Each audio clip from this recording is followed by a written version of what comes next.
Assalamualaikum warahmatullahi wabarakatuh. Kami dari kelompok 1 ingin mempresentasikan hasil diskusi kami yang berjudul OSI Layer. Yang pertama, pengertian OSI Layer. OSI singkatan dari Open System Interconnection.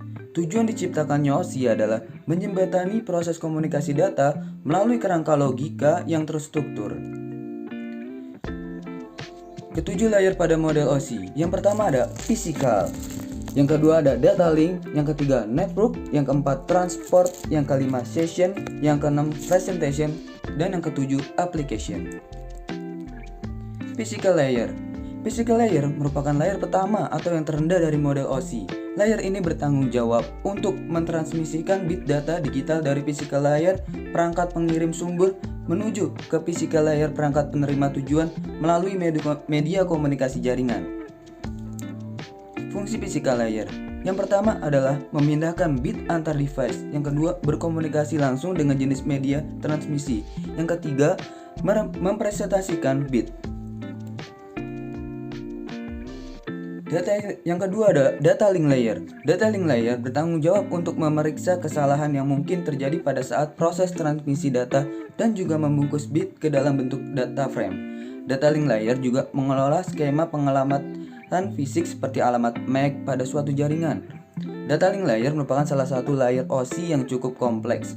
Oleh karena itu, layer ini kemudian dibagi lagi menjadi dua sublayer, yaitu layer media access control dan layer logical link control. Fungsi data link layer yang pertama adalah mengkomunikasikan paket data ke bits dan bit ke frame. Yang kedua, menerima perangkat media berupa MAC addressing. Yang ketiga, deteksi error dan recovery error. Yang keempat, menyediakan transmisi berisik dari data. Yang ketiga ada network layer. Network layer bertanggung jawab untuk menetapkan jalur yang akan digunakan untuk melakukan transfer data antar perangkat di dalam suatu jaringan. Router jaringan beroperasi pada layar ini yang mana juga menjadi fungsi utama pada layar network dalam hal melakukan routing. Fungsi network layer. Yang pertama, mengangkut lalu lintas antar peralatan yang tidak terhubung secara lokal. Yang kedua, paket diterima oleh interface router. Yang ketiga, router akan mengecek alamat IP tujuan. Yang keempat, melakukan routing table. Transport layer. Transport layer bertanggung jawab untuk mengirimkan pesan antara dua atau lebih host di dalam jaringan. Transport layer juga menangani pemecahan dan penggabungan pesan dan juga mengontrol kehandalan jalur koneksi yang diberikan. Fungsi transport layer melakukan segmentasi dan menyatukan kembali data yang tersegmentasi resembling dari upper layer menjadi sebuah arus data yang sama. Yang kedua, menyediakan layanan transportasi data ujung ke ujung. Yang kelima, session layer. Session layer bertanggung jawab untuk mengendalikan sesi koneksi dialog seperti menetapkan, mengelola dan menentukan dan memutuskan koneksi antar komputer untuk dapat membuat bentuk sebuah sesi komunikasi. Fungsi session layer yang pertama adalah mempertahankan data dari berbagai aplikasi yang digunakan. Yang kedua, bertanggung jawab untuk membentuk, mengelola dan memutuskan session-session antar layer di atasnya. Yang ketiga, kontrol dialog antar peralatan atau node. Yang keenam ada presentation layer. Presentation layer bertanggung jawab untuk mendefinisikan sintaks yang digunakan host jaringan untuk berkomunikasi. Presentation layer juga melakukan proses enkripsi atau dekripsi informasi atau data sehingga mampu digunakan pada lapisan aplikasi. Fungsi presentation layer. Yang pertama, bagaimana data dipresentasikan. Yang kedua, menyajikan data. Yang ketiga, layanan penerjemah. Yang ketujuh ada application layer. Application layer merupakan lapisan paling atas dari model OSI dan bertanggung jawab untuk menyediakan sebuah interface antar protokol jaringan dengan aplikasi yang ada pada komputer.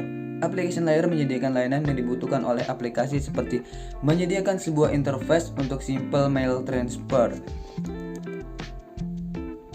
Fungsi application layer. Yang pertama, interface antar jaringan dan SW aplikasi. Yang kedua, mengkomunikasikan service ke aplikasi. Ini adalah gambaran cara kerja OSI layer. Mengirim data dan menerima data. Selanjutnya akan dipresentasikan oleh rekan saya. Terima kasih. Kemudian saya akan menjelaskan tentang cara kerja OSI layer. Proses berjalannya data dari suatu host ke host lain pada sebuah jaringan terbilang cukup panjang.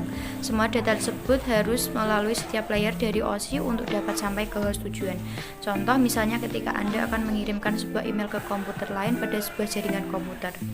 Proses yang terjadi pertama kali adalah pada application layer, yaitu menyediakan program aplikasi email yang akan digunakan untuk mengirim data ke komputer lain melalui jaringan. Pada presentation layer email tersebut kemudian dikonversi menjadi sebuah format jaringan. Kemudian pada sesi layer akan dibentuk sebuah sesi perjalanan data tersebut dari mulai dibentuk hingga selesainya proses pengiriman.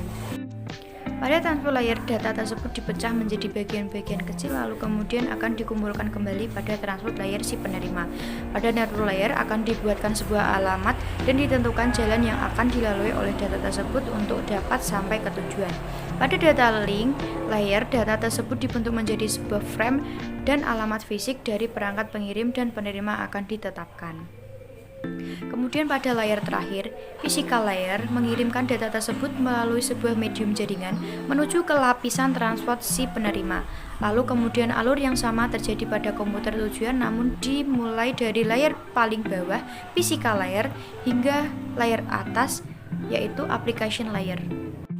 Sekian presentasi dari kami, kemudian akan dilanjutkan presentasi kedua. TCP atau IP, singkatan dari Transmission Control Protocol or Internet Protocol, adalah standar komunikasi data yang digunakan oleh komunitas internet dalam proses tukar-menukar data dari satu komputer ke komputer yang lain di dalam jaringan internet. Protokol ini tidaklah dapat berdiri sendiri, karena memang protokol ini berupa kumpulan protokol atau protokol suite. Protokol ini juga merupakan protokol yang paling banyak digunakan saat ini. Data tersebut diimplementasikan dalam bentuk perangkat lunak atau software di sistem operasi. Istilah yang diberikan kepada ini adalah TCP atau IP stack.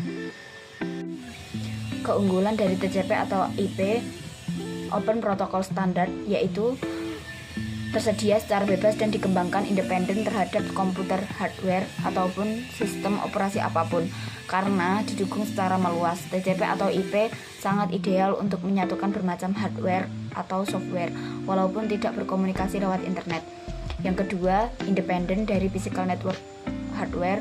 Ini yang menyebabkan TCP atau IP dapat mengintegrasikan bermacam-macam network, baik melalui Ethernet, token ring, dial-up, dan media transmisi fisik lainnya.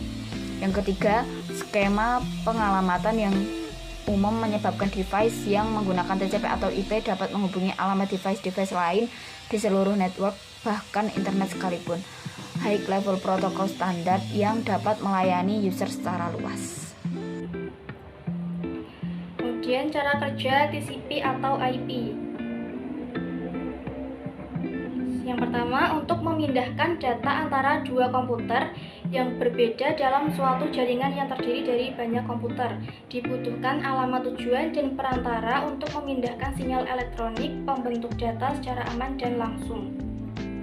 Yang kedua, internet menggunakan protokol untuk menjamin sampainya data secara aman di tempat tujuan. Yang ketiga, saat seorang pengguna internet mengirim sekelompok teks ke mesin lain, TCP atau IP mulai bekerja. TCP membagi teks tersebut menjadi paket-paket data kecil, menambahkan beberapa informasi atau dapat dianggap sebagai pengiriman barang sehingga komputer penerima memastikan bahwa paket yang diterimanya tidak mengalami kerusakan sepanjang pengiriman. IP menambahkan label yang berisikan informasi alamat pada paket tersebut. Yang keempat, yaitu deretan paket-paket TCP atau IP berjalan menuju tujuan yang sama dengan menggunakan berbagai jalur yang berbeda. Sebuah perangkat khusus yang disebut router dipasang di titik persimpangan antara jaringan dan memutuskan jalur mana yang paling efisien yang menjadi langkah berikut dari sebuah paket.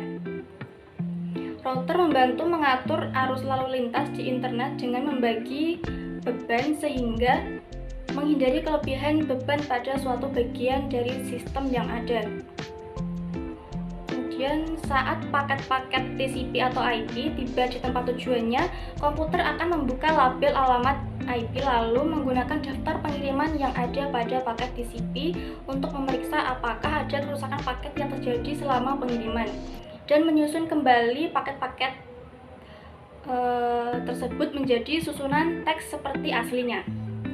Saat komputer penerima menemukan paket yang rusak, komputer tersebut akan meminta komputer pengirim untuk mengirim salinan baru dari paket yang rusak.